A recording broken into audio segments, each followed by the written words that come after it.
La kodi lokmani Rwandese Tutsi Banyamulenge La kodi lokmuni eneniti chweru chunya loyo weng lokmani Rwandese Tutsi refugee occupant i Uganda kubin gunne kudana iloba chuli gubet kimudogo atie guwat kene loba chuli Ujong gubin gubet ki mudoga tie lo bachuli gubin gu yak diang pachuli gubin gu nek dana ya chuli tie gin mo pe tebe ye ina yeduk lok badung tika wa winche ta dong lo weng achuli lok ni ti wa ye ma pelare achuli dong pe ye ni ubedwa ka termo pe ubet ka tumo pe beru bet ki tong pe ubet wa gin mo ken me gwa ko kome Koro tuol koro ngo mu bine komedo uneka chuli kadong gen lurok unyo gen Rwandese Tutsi Banyamulenge eni upako eni gene dong gitiki tuer me berki mudugo gene gitiki tuer me yako ngomi ya chuli gene gitiki tuer me neka chuli moni gibir gikane kwenye nikono geno jong bene kuno gitiki uniform pa UPDF giberki mudugo tie loba chuli Ginera chule tie, gin mama time kom gipere, en a chuli dong pek ye ni ubedwa gitong, pe ubedwa katero. Mati katero ne kwen dong kibir ni kichet ki white ni ha, kon tiki ngo, tiki mircho adui. A chuli ka miete wan wacho adui, ka miete ne wan wacho adui me gwa ngomwa, me gwa territory ma me gwa, unyo me gwa anyweli ma me gwa, unyo lewa kije ma wana tiki rechingwa, wachego maka modogo. Wachego cho adui. Pien mach kineko ki mach an wa yam chona waje bora chuli ni mach kineko ki mach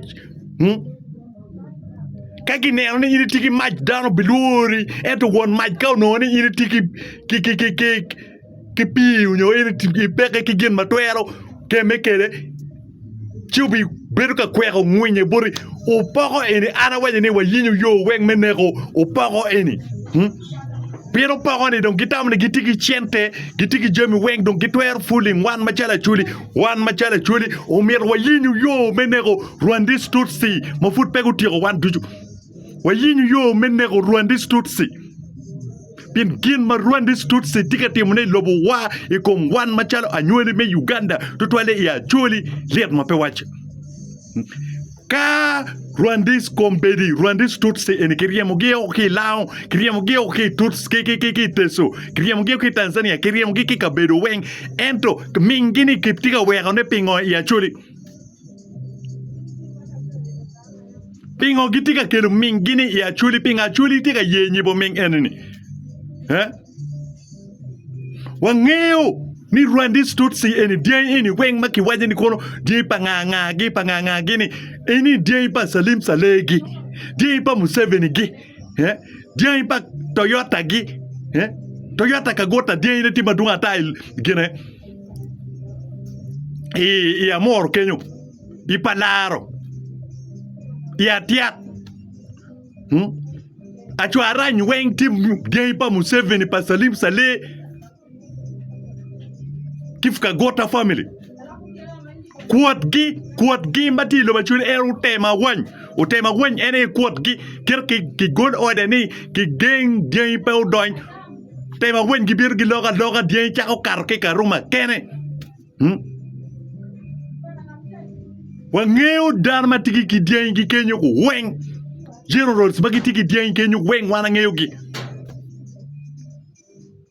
Pewek ke bang wiwu ni kono eni dien kono pango pa nyankole kongo ni peti dien pa nyankole mokenyo eni dien pa Salim Saleh Museveni gi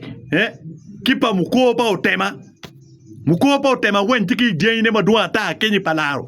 ya moro noya so the father of Rwandese Tutsi eni magitika nyibo ming iloba chulini wangi ti Otema Salim Saleh ki General Museveni Otema weng ene tika nyibo ming eni loyo weng iloba chuli eni do kumbiri mainando gitika tuteni gi pok rudi ko gi pok lutela weng gi pok lutela weng ki nganga gi dan berkat weng kin gini jami tie mera chuli duol wajun jami tie ki nye Otema weng kumbiri ene tika gwa Salim Saleh ene tia gwa Salim Saleh noya ene beno mi ngom ene bot Salim Saleh noya ento Acholi ginoni Otema wan tiki mudugu Otema wan tiki ngo gidek luonye Otema wan tinene ene dok man mer magi yelle korni a kono nga gi kora nga gini mun weng nono kom liglok ti ene Otema wan ene tika nyibomeng Otema wan ene kombe ene tika exporting unyo tika importing ene tika importing Rwandese Tutsi muwaki Tanzania muwaki Rwanda ene tika gilo bachuli ene wa kombe Rwandese Tutsi ene kupong ni nim mimnoya kupong ni nim ya mor piana chuli duoro wajene ni Otema wan tiki mudugu Otema wan nego dano ka Otema wan nego dano Otema wan pe ubita ka Otema wan nego dano Otema wan pe ubita Otema wan ni wedi ne pere Otema wan ni moldo ba chula chwe mapa ni no pepero ki jemi dugu maraju malet matika temelo bachuli lo bachule do dugu lo bo ming mo kombe dano ma do dugu lo vodo kombe na wini wado tian pa salip saledo gitika burke ngwin do tian wobe atie igulu kinga salim sale rima ki wadi kon wot pa salim sale ko ki wot ba bro gitika burke ngwin do tian mun mer me anywa dong me waja tie ne achuri dong wala wiwu tika burke ngwin wobe ikori do kenyo mapelare atiki lutiano awobi maromo piara rio diguru maki nyingi kitika kaini Rwandese Tutsi dong pego edi pegi miromon tika kitika buru kengwin lutiano awobi atie pin dano ti desperate awinyi ne ki wilo gi miera ke ko ginyamo miera gimbara ye ko kadong ki cher ki buru kengwin gi mate mundu tiana awobi ba ene mai nergi loita rincone na kanserugi kono kwene di town gulu enu kono gi berdi long iko word pa salim sale nyo ko lutian pa salim sale wengi tika bur wengi ngoto ko kibon konet kira ming no tika nyibona kede lo bachuri konet kira je maraju tika time kede lo bachuri ento ino achuri ling ni twi giluo achuri kirulo to nining obita kirwa duo to nining food wabita kiri waluoro ta ngom watika cherja dei wa chero dei wa bedo futika mete me chero jui kor moja dei watika mete me chero jui inyankole mingi tika timene jui lobowa man don kombe du tiana wobe magiti desperate badong gidek tij ber kom gi waj gi ber ka lagate lai kinga nganget gudu kombe ni malai macho kitika burke ngwingia tie konet kon kera to penyen to pen ter kera dong tikere eni dong kera yam ke wajani achuri bi ko repare achuri dong ti ko repara mo be ye achuri ti ko repara me bad news achuri ti ko repara full be dok petu ka ko dok pengo eni dong is real gulu tuan chanman atamani mugum ya go duro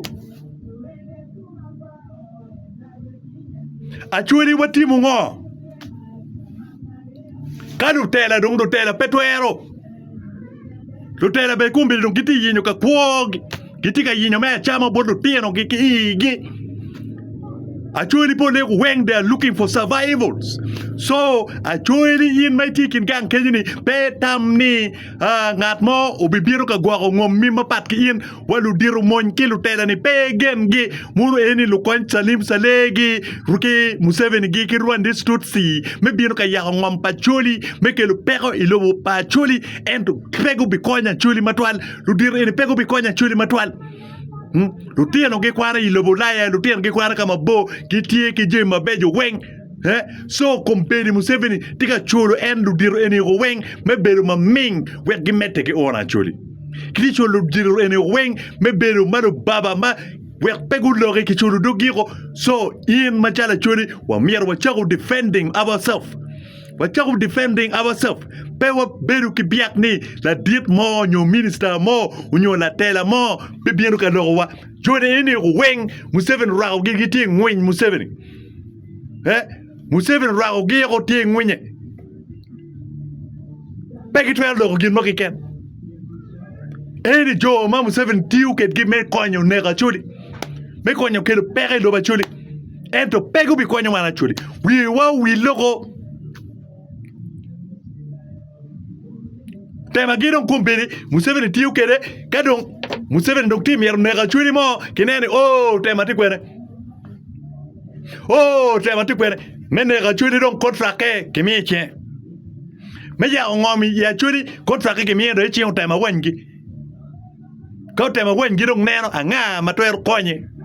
kine Acholi nga matwer konye pangeo ada ka in kichulo in mene Acholi le wori kichulo in me ya ngom magangu ngom mamegu kichulo in mene ko kagani lok man liet total liet mape wache wakok do waloko do